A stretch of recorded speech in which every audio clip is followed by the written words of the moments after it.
fait maintenant 1 an que j'utilise cette caméra, le Fujifilm X-E4. Je pense qu'il a pris 95% de mes photos cette année, donc je voulais faire un petit retour d'expérience et expliquer comment il a changé ma façon de faire des photos.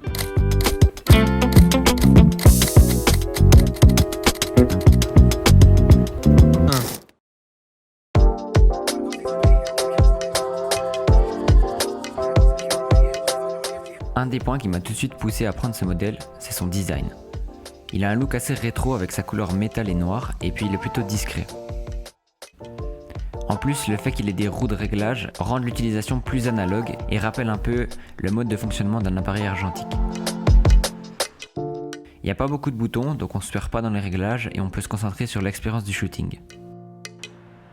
L'expérience est même prolongée sur les objectifs fournis par Fujifilm, y compris celui que j'ai pris avec le 27 mm f2.8, puisqu'il dispose tous de réglages manuels au dos de l'objectif. Ça contribue donc à renforcer encore l'aspect analogue de l'appareil.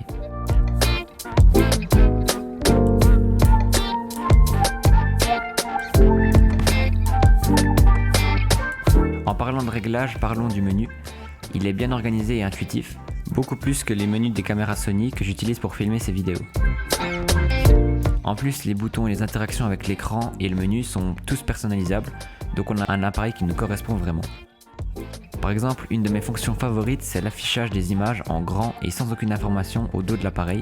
Ça permet de plus se focaliser sur la composition et sur les couleurs plutôt que sur les données techniques, et je trouve que c'est vraiment quelque chose d'important et qui renforce l'expérience utilisateur.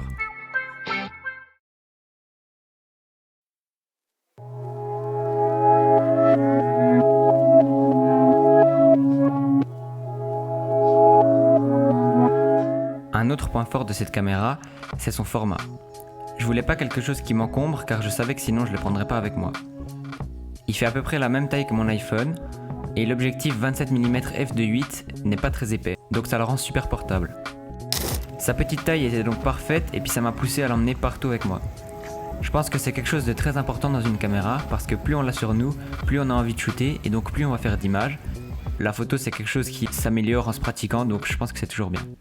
Donc c'était vraiment facile de le mettre dans un petit sac ou dans une poche de veste et du coup il est toujours prêt à être sorti.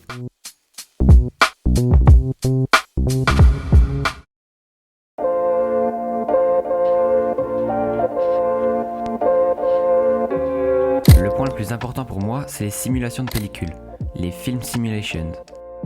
Les couleurs de base chez Fujifilm sont très naturelles et plaisantes, mais en plus de ça, il permet d'utiliser des sortes de pré-réglages qui donnent un rendu de film à vos photos.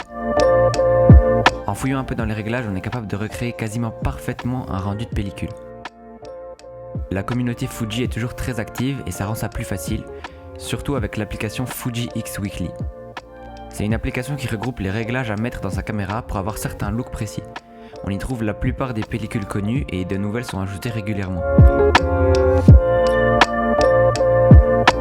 Ils permettent de shooter à la fois en RAW et en JPEG avec ces simulations. Ça offre donc directement un look bien défini à la photo, mais ça laisse aussi le choix de la retoucher en RAW si elle convient pas.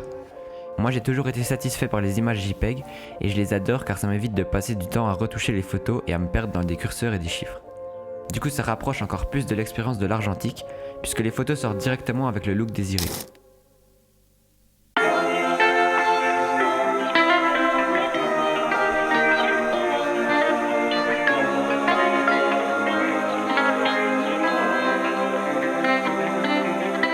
En fait, je pense que cet appareil m'a permis de m'améliorer en photo.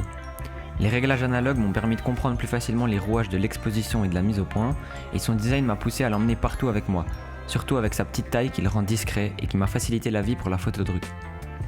En plus de ça, les pré-réglages de film m'ont permis de concrétiser plus facilement le look photo que je souhaite atteindre, avec ses magnifiques couleurs et l'utilisation super simple des réglages.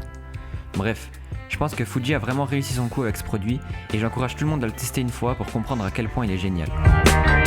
Sur ce, on se retrouve très bientôt, il y a du gros contenu qui arrive sur la chaîne, alors à très vite.